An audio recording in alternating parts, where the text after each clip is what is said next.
We actually have our session sponsor is XL Energy, and XL, I'm sure most people are probably pretty familiar with XL, but in case you're not, here's some information on XL Energy here in Colorado, and we're excited to have them involved. If this is your first time attending any of the WENCO events, Women's Energy Network here in Colorado, we are one of 22 chapters across North America. We are the second largest in the collaborative of 20 chapters, so we're pretty proud of that. We have a very active community of individuals that participate across the full spectrum of energy, from oil and gas, power, renewables, kind of the full gambit. And so we're real proud of that. We also have individuals across the full gambit of their career as well. So we're pretty excited about our diversity as a group. And so currently we have around 470 active members here in Colorado. And if you'd like to have more information and get excited about joining us, we'd love to have you.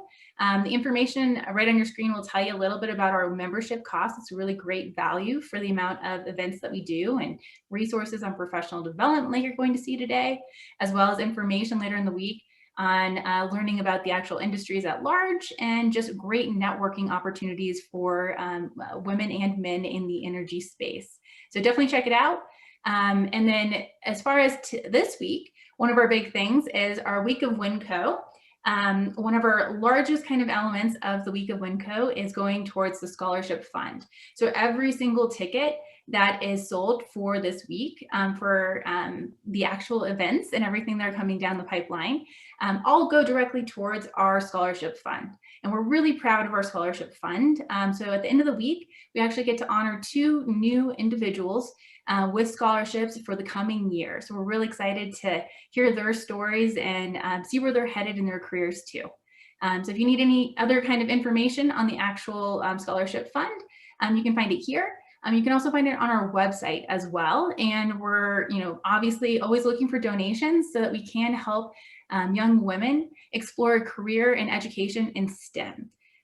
So perfect. Well, so I know everybody's probably pretty well versed in the whole Zoom thing at this stage, but we absolutely want this to be interactive. If you know anything about Anna Conrad, you definitely know that she likes to ask questions and have engagement with the audience. So please do take advantage of your chat function. On your Zoom screen, you'll see at the bottom, and you'll see the little chat icon like it's demonstrated here.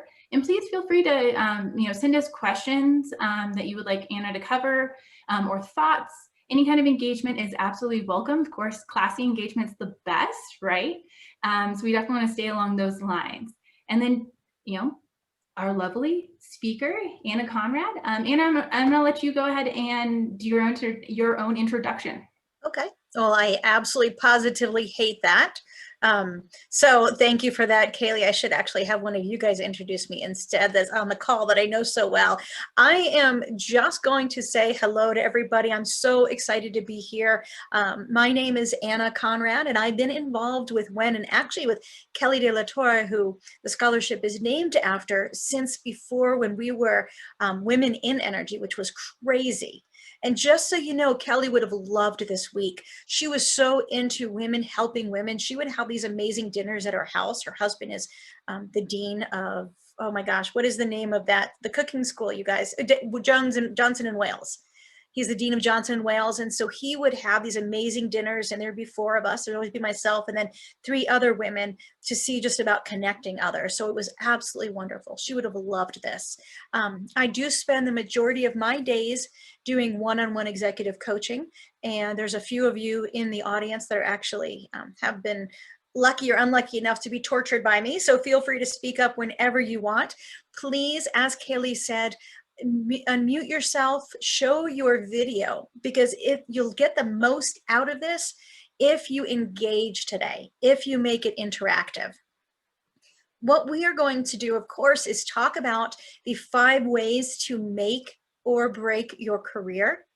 Does anybody have any idea at all about what some of those ways might be? Any guesses out there?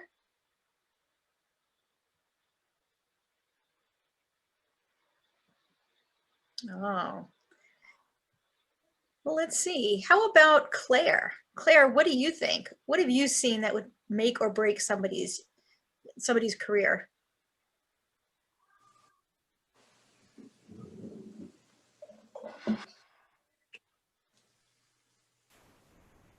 Looks like Claire is shy. Jamie, how about you?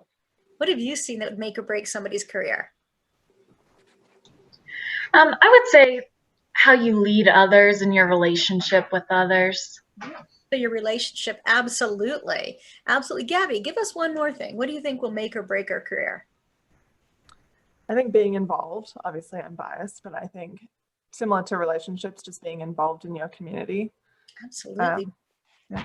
Good. Yeah. And being in the community, not just being the community outside in the industry, but also your community internally. And the last person let's see, I'm going to ask one more person, and that is actually going to be Crystal. So Crystal, what have you seen that will make or break somebody's career? I would say a couple things on a make, being brave enough and willing to speak up and speak your mind. And I would say on a break, not appreciating the differences amongst your team and those that you're dealing with, and what they, what motivates them, what inspires them to work every day. I love that. Absolutely. So not understanding what motivates them. And for the team, this is where I'm going to push a little bit more about what Crystal just said. When we talk about team, what do we usually think about? Who are our team members? Who are our team members? Devin, what do you think? Who's your team member? Oh, you're on mute. There we go. There we go. Yay. Hey, no, my team members are not only the internal team members that I work with and within my company, but also external clients as well as agencies. So pretty much everybody's a team member. Love it. So you have to recognize the strengths and weaknesses within your team so that you can better work together. And but yeah, I treat everybody as if they're a team member, because it may be you on the other end of one of those conversations someday. Yeah, absolutely. And so when we talk about team members, talk about everything else, one of the things that you notice that people did not say, they didn't say that what will indeed make your career break it is the amount of work you do. A lot of people think, you know what, if I just work hard enough, I am going to make it to that next level. But what we usually notice is when you work hard, you just get more work. So be careful of that myth. Again, just because you're working hard does not mean that you're going to get promoted, nor will you get more responsibility. You just might get more of the same work. In the chat feature, I believe Sally put the toolkit in here, and you should have gotten it Friday as well. It's just a place for you to make your notes on. So we're going to talk about the 5 things that will make or break your career. The first one, and if you noticed, everybody who answered that question said the same thing. It is a lot about relationships. So your relationships, having relationships within the organization will not just on your team, but to your community, whatever that is, it will help you be known more throughout the organization. Now, I love this picture right here. In a virtual world, you might think that having relationships is hard and building them, but it's even easier. There's nothing like a good virtual cup of coffee, or depending upon the time of day, a virtual cocktail to help build to help build that relationship. The relationships that you build, though, for these virtual connections, make certain that it is about the other person, that you're asking questions about them and their business. Don't just say what it is that's going on in your world. Remember, people do not remember what you say. They remember how you make them feel. And that is an important thing to keep in mind when you're building these relationships. With relationships also, we talk about being on cross-functional teams. So cross-functional teams are absolutely important when it comes to building connections, because not only will you meet people from other areas of the business that you might have never come across, but it will also help strengthen your skills. Getting on a cross-functional team, again, it will help you strengthen your skills. And the third thing that it's going to do, you guys, which is so important, it's going to show others that you are committed to the success of the organization, at least outside of your own area. So for instance, by being on this one cross-functional team, this person was able to meet people in HR, IT, ops, legal. Not that any of you want to meet anybody in legal. I can say that because I work with a lot of GCs and I'm a former lawyer. But being on these cross-functional projects are really important. Go back to this sheet of paper. If you've printed it out, great. If not, you can just grab your own little notebook. And I want you to do 2 things on here. I want you to take about 30 seconds. We would run out of time. It was 30 minutes, 30 seconds, and write down the names of 2 people that you can invite to a virtual coffee. And what is the purpose of this virtual coffee? What do you think, Tamara? What's the purpose of this virtual coffee? Do you remember? Just to get to know people. Yes, good. Yeah, to get to know them. Absolutely. And to get to know they're part of the business too. And then I also want you to write down one cross-functional project, committee, whatever it is you want, but something in the organization where you'll meet people outside of your own silo. Okay. The second way to make or break your career is focusing on other people's success. Crystal alluded to this in her response to my question. If you think about it, too often, if you've got that little voice of ambition going on in your ear, you might just be focused on your goals, your success. But really, senior leaders do spend time, and they are aware of others that help people throughout the whole organization. That will come out. So again, make certain that you are focused on other people's success. Senior leaders look for people that are indeed folk, they can work collaboratively and they can think outside of their own silo. So go back to your sheet of paper. Take 30 seconds. One thing you can do to support your manager, direct report, or peer.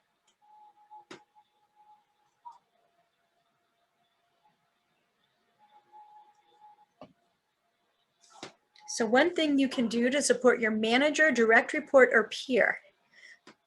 Anna, what did you write down?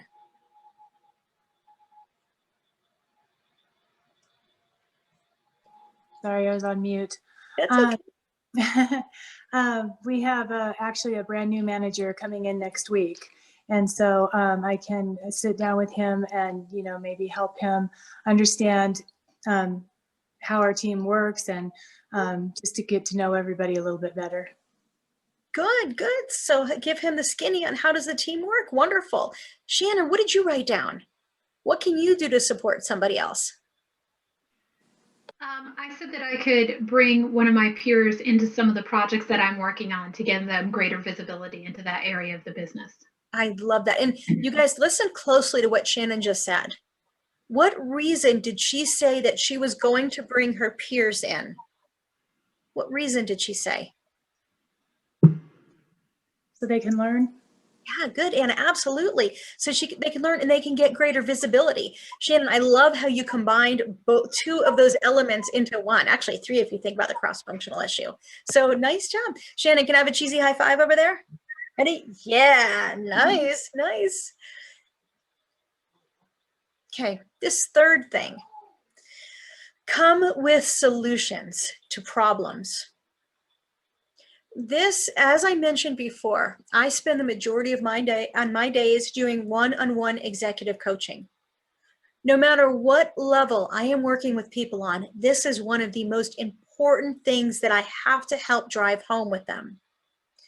Managers spend more than 50% of their time dealing with conflict. 50% of their time dealing with conflict. Don't be part of that. So whenever your managers, whenever you go to go to a manager with a problem, make certain to always come with a solution. Oftentimes, we don't do that. You can tell this woman is extremely exasperated, right? That team never hits their deadlines. We are always left holding the bag.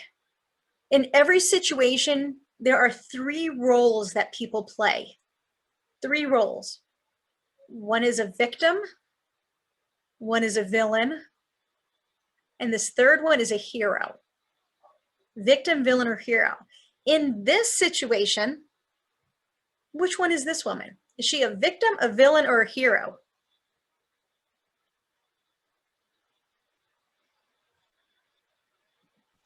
Victim, villain, or hero? She's a victim. Yeah, she is a victim. She is, but if you asked her, what do you think she would be? Do you think she'd consider herself a victim? No way. She'd consider herself the hero, but she's not. Think about last time you went to a manager, or if you're a manager, people came to you. Show of hands, even if you're on the phone. How many of you realize that either you or the other person was the victim, was playing the victim? Yeah. Yep. So instead, always come with the solution. So here is the same situation, the same situation, but instead we have this woman coming to us with the solution, right? In the past 6 months, the team missed deadlines 4 out of 6 times. You guys, look at the difference. In the previous one, she said the team never hits their deadlines. Well, here she qualified it. You know what? It's really not never. The past 6 months, the team missed it 4 out of 6 times. We had to work weekends to integrate the late work so that it wouldn't impact the customer. So that there we have the manager understanding what the impact was to them. Not that, oh my God, the world has fallen. No, this is the result. And most importantly, everybody, I've scheduled a meeting for next Tuesday with their lead to figure out how we can better support them. Did you see the shift is here? She knows it's her job to support them. I'll let you know what we come up with. Why would this be effective? How is this creating a solution? What are the key elements in here? Is she, actually, let me ask it a different way. You guys, which role is she playing here? Is she the victim, the villain, or the hero? The hero. Yeah, she's the hero. And what I really love about this example, there really isn't a victim. And in truth, there's not even a villain. It's extremely easy and natural to paint somebody else in a bad light. But that is not necessary, and that just makes you look bad.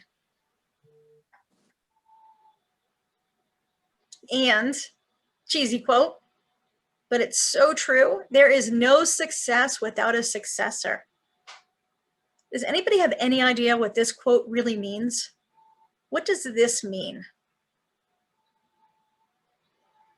What does this quote mean?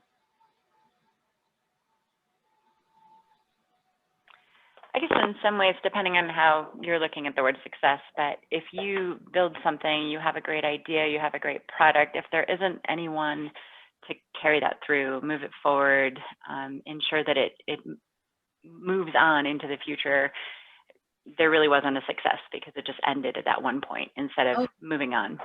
That is wonderful. Absolutely. From a project perspective, you are right. You need to have somebody else that can carry on the torch when you're either gone or burnt out. Good. Crystal, were you going to say something? You took yourself off of mute. That was a hint, by the way. What does this mean? I was going to say that it means, to me, being able to focus, or the need to focus beyond yourself, that you need to grow the team below you. And that's really the success versus you being able to be perceived as handling it all, or however. To be successful as an organization, you have to grow the folks underneath, within your organization, on the team. Absolutely. So Crystal, those of you that don't know, she just got a really great promotion. Well, she got a good promotion, and she had done a great job of developing and building the people underneath her. so that somebody could take over her position. Because if you think about what you do on a daily basis, everybody, if you have nobody else that can take over for you, it's going to be really hard for you to be promoted, because the manager might be thinking, oh, well, who's going to take over? So when I work with coaching clients, I have them keep daily metrics, because in order to grow, we need to have micro habits. So you need to build upon habits to create, then all of a sudden, so to create a behavior change. Well, one of my clients that we're working together, he is really focused on developing and growing his direct reports. So I have him, as I do with pretty much all of my coaching clients, insist that people come with a solution no matter what the problem is. No matter what the problem is. What message would that send if your manager came to you and wanted you to come up with a solution? What message would that send to you?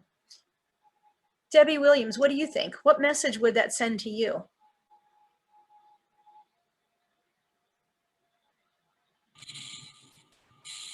I think it would show that they're really interested in keeping, the team moving forward and being successful.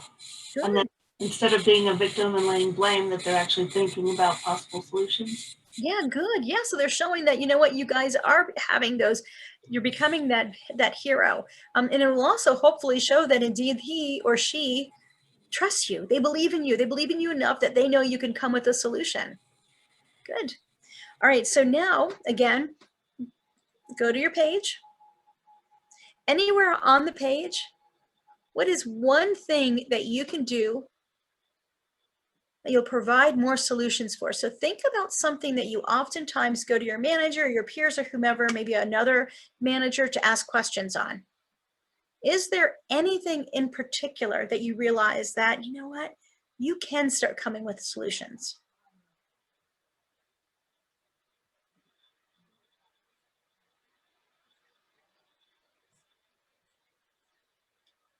Ellen, is there anything that you wrote down?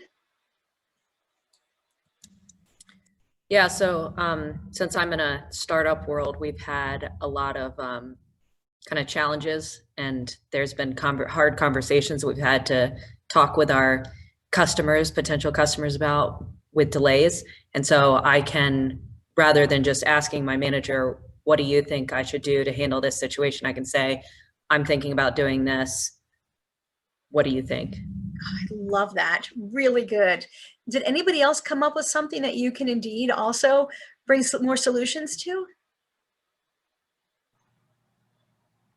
Lindsay, my idea would be to, this is Rachel, my idea would be to work more diligently on professional development plans for my team members, for my direct reports, instead of waiting for them to, bring to me an idea. Maybe I do a better job recognizing a weakness possibly, or an opportunity to grow their strengths. That's awesome, Rachel. I love that. Yeah, you can help them identify that. And actually, we're going to talk about that in a minute. So thank you for that little precursor to that.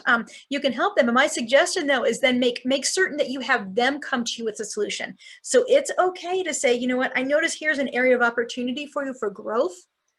And then, Rachel, make certain that you push them to come to you with a solution, though. Really good. Great.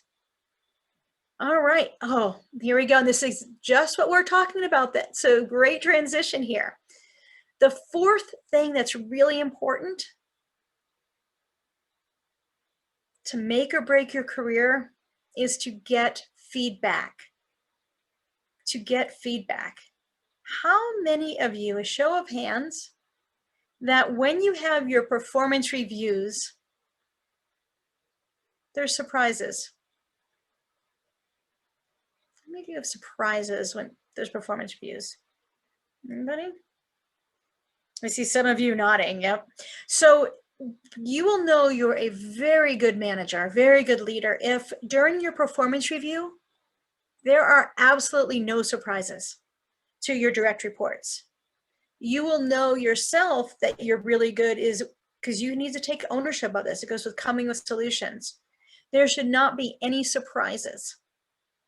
As a matter of fact, the best gift that you can give yourself, indeed, is self-reflection and self-perception. So the self-reflection, reflecting on yourself, but also the self-perception. And how is it different? How are you perceived differently than how other people perceived you? So we judge ourselves by our intent. Others judge us by our behavior. So intent versus behavior. I'm going to give you a real life example. Back when Encana used to be called Encana, I was in there doing insights and social styles. It's personality assessments. And I was doing work with the IT's global leadership team, so IT. And we had the assessment, but it was a 360 version. I'll explain what that is in a minute. But with and what we found out was people, more times than not, over 75% of the time, people put themselves in a completely different communication style than how other people put them, where other people put them. Majority of the time, how we see ourselves is not how other people see us. Does anybody feel comfortable sharing a situation where that might have happened to you?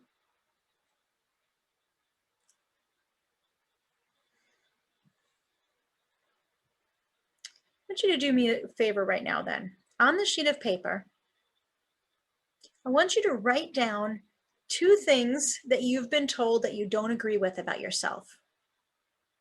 For instance, I cannot believe this, but when I first stopped practicing law many years ago, and I went into a corporation, one of the first things somebody told me was that I talked a lot.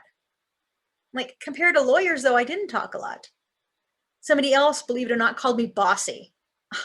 WTF, can you believe that? But anyway, those were 2 things that I just did not agree with. So take a minute right now and write down 2 things that people have told you that you don't agree with.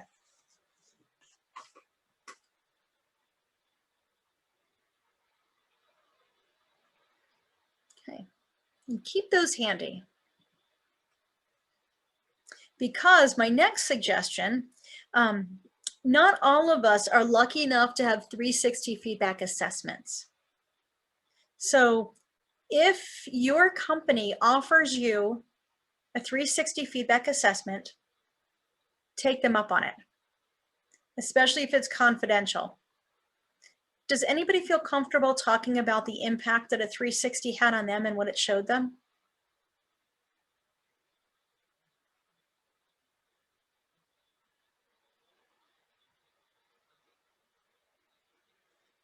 Okay. Get your sheet of paper out. I want you to write down these questions. What are 3 of my strengths?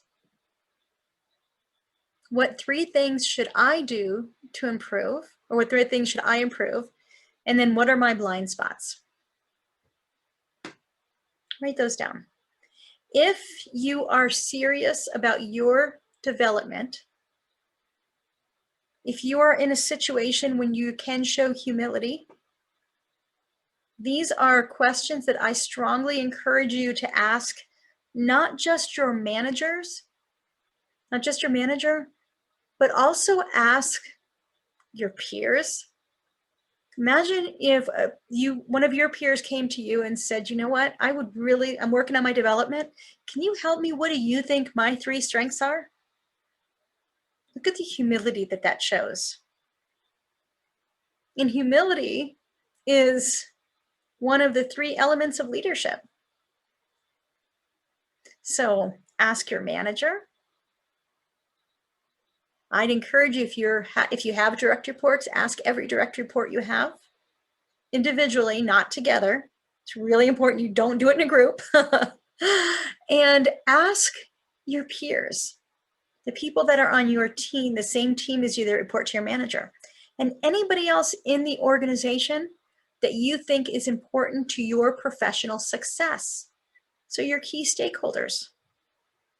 Does anybody in particular come to mind for any of you that you wouldn't have thought of before?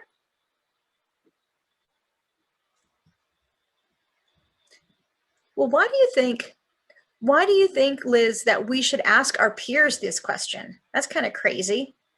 So Liz, why do you think we should ask our peers? I think oftentimes our peers see us sort of even more so in our day-to-day work than necessarily our managers do. So, and again, they kind of see us in action. They see us sort of in a natural, almost a natural state in our work environment. Oh, I love that. Absolutely, in our natural state. Rhonda, well, I'm going to ask you the same question too. Why do you think we should ask our peers? What would it do for you? It'll give you insight to how other people perceive you or see you, how you're presenting yourself. Yeah, absolutely. Great. Great. Oh, and here's another question. This is a hard one. What are my blind spots? Ooh, Natalie. So Natalie, what are my blind spots? Why do you think I'm suggesting to take a deep breath and ask that question? What will that show you?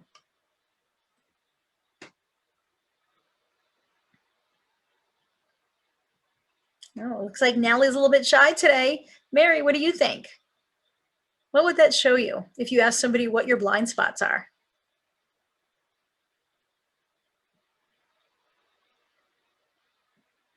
Well, we're going to pretend that Mary's not shy also. We're going to pretend that Mary would say, you know what it would show me? It would show me that those questions, remember those, what I just had you write about, what are some things that people have said to you that you don't agree with?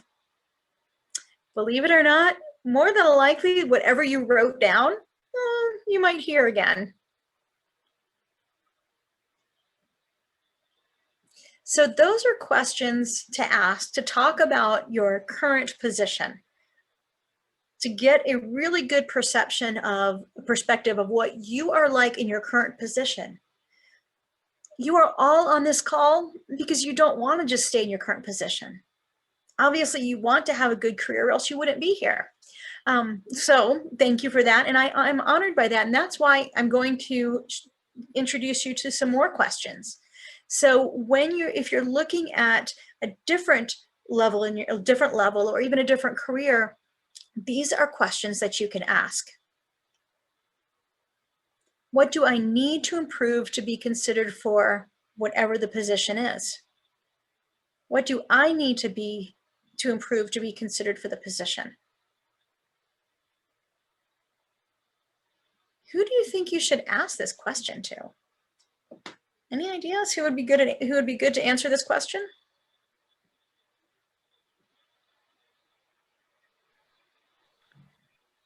Somebody already in that position. Yeah, absolutely love that. Somebody already in that position. It doesn't even have to be the hiring manager. Just ask somebody else in that position. Really good. Yeah. Was somebody else? I was going to say peers of that position. Love it. Yes, peers of that position. Because they're going to tell you something that perhaps the person in that position wouldn't have thought of. So what would they like to see out of that position? Really good. Really good. Great job, you guys. So go back to that sheet of paper. List at least 2 people besides your manager whom you can ask the current position questions to. Oh my gosh, it's been so long, I forgot. What are those current position questions? Did anybody write those down to remind us what those are?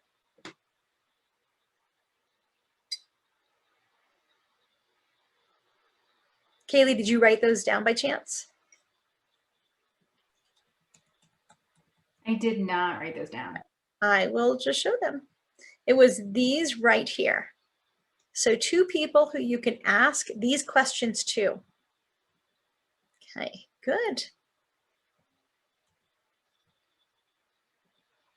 So who did you write down that you're going to ask those questions to? Sean, who did you write down? A peer. Good, so you're going to ask a peer. Wonderful. Sonia, who did you write down?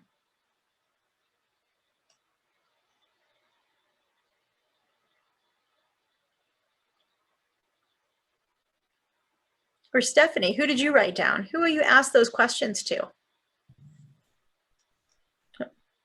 Stephanie? I think there's two. Whichever Stephanie wants to talk. I am not picky. I wrote down a leader of a cross-functional team that I have closely worked with for a couple of years that has gotten to know me through that work. Love it. Absolutely love it, Stephanie. We'll call you Stephanie 1. We have taught, we've gone through so much right now. Do we have any questions that you want me to take a second to answer, Kaylee? Or does anybody have any questions before I delve into the last one? Hey, Anna, this is Stacy. I'm curious, in this same context and kind of looking at that next position level, what if it's a position that doesn't exist?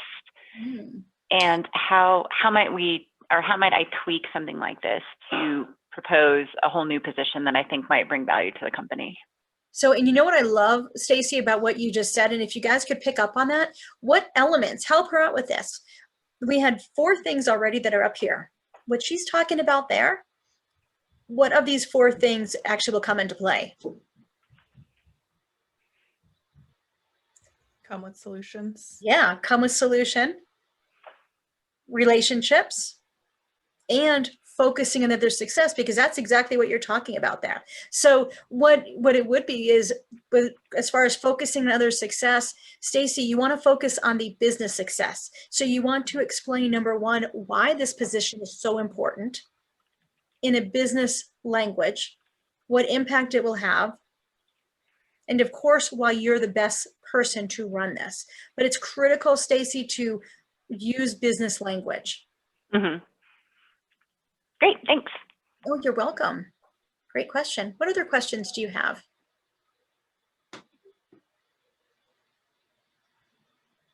Anybody else? Okay, so the next thing, the last final element to make your career is to find a sponsor. What is a sponsor? Does anybody know? I mean, I know that's something that people say a lot, but most people don't truly understand what a sponsor is. Does anybody think you know what a sponsor is? I would say mentor. Okay. And so what does a mentor mean to you? Because those are 2 different things. What does a mentor mean? I think somebody that you could rely on to help you with your position, someone maybe to bounce ideas off of, like you said, get feedback from on a normal basis, and just help kind of motivate you in your position.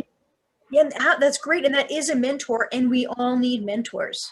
We all need somebody to bounce things off of. This is where I do want to give you guys lots of caution.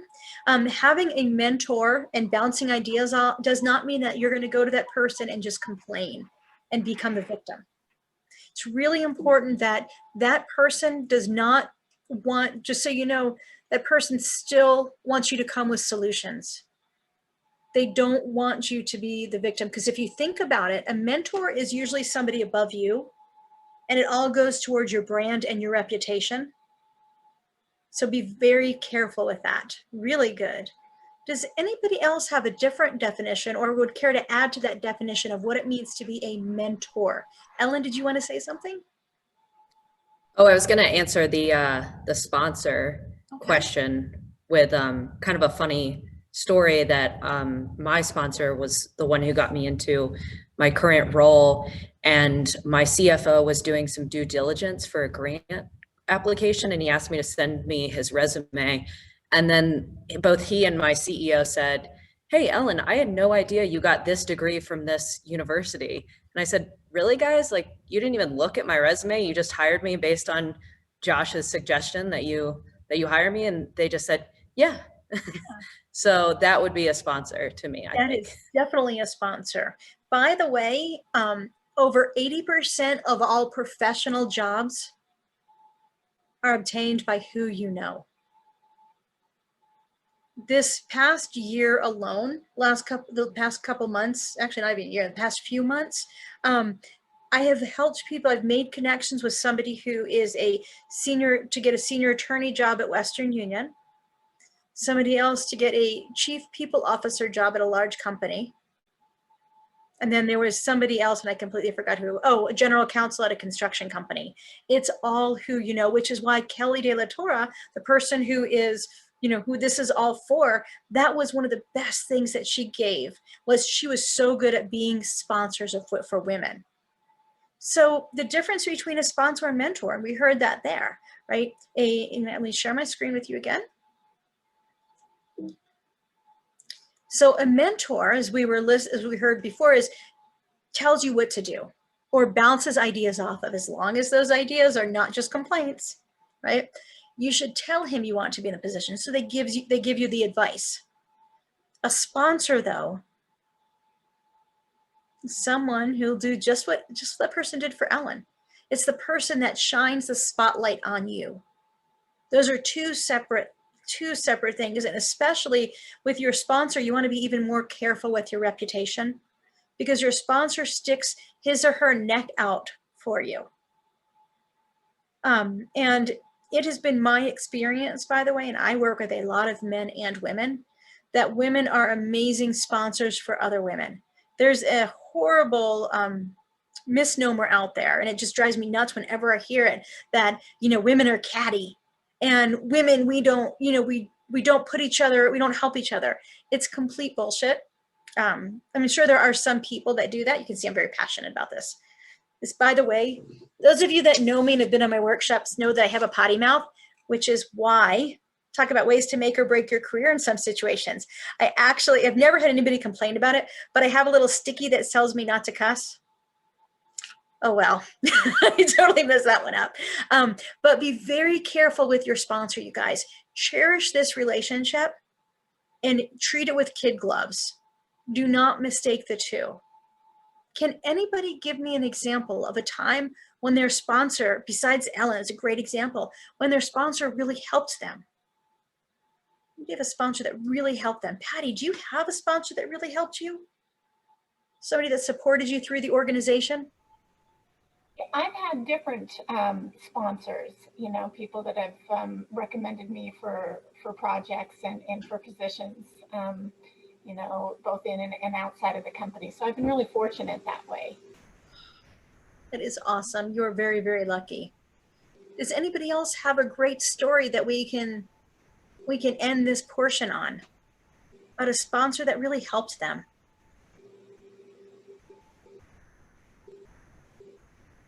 Well, I'm going to wave the flag of somebody else on the call here. I know I just pulled her before, and I'm going to bring we have two on our call today. We have two amazing people that you're going to hear from later on in the week. One of them is Crystal, and I'm going to pull her back on. The other person is Shari Harley, and she'll be doing the Wednesday session, and she's absolutely wonderful. I've spoken at a couple of conferences with her, which is why I recommended her for this series. She's great. She's on here too. But with Crystal, I'm going to kind of brag on you for a minute. So one of Crystal's reputation, she's got many great things in her reputation, but one of them especially is how she is such a wonderful sponsor for women and men as well, but especially for women. Crystal, will you give us one suggestion of what people can do to either obtain a sponsor or what they can do to foster that relationship?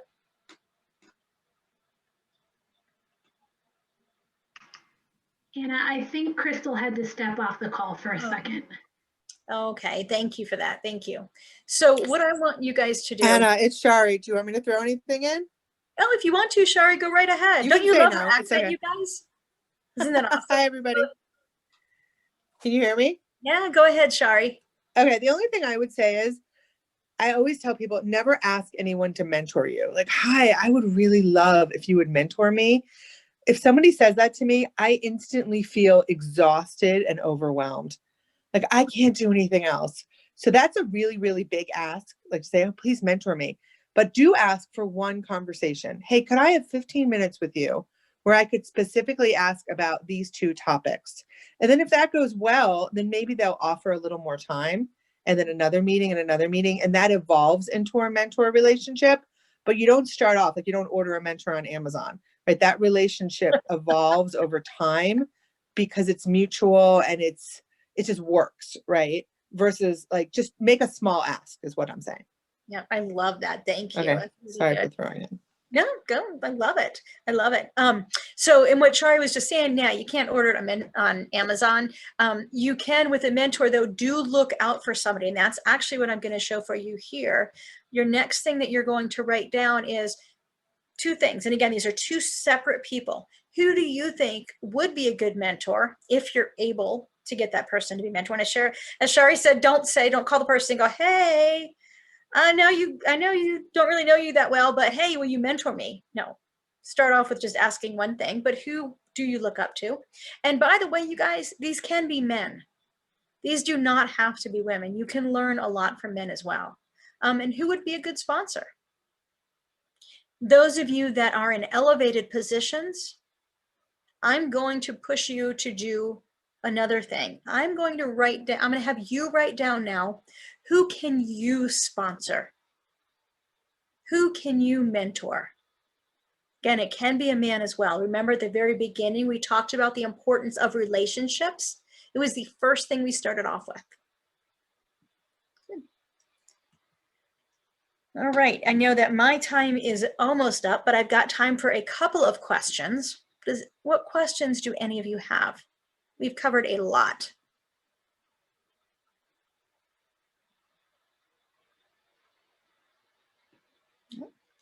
All right, well, because learning does not stop after a workshop is done, what you will be getting every week, and this is in your toolkit, every week, if you send me an email, and I'm happy to send you out, each week you'll get an email that has two things in it.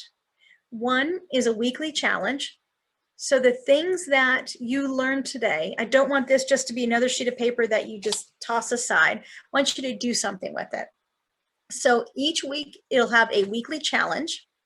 And then on the email, as you can see in here, there's also going to be articles and podcasts, so little micro learnings that you can have.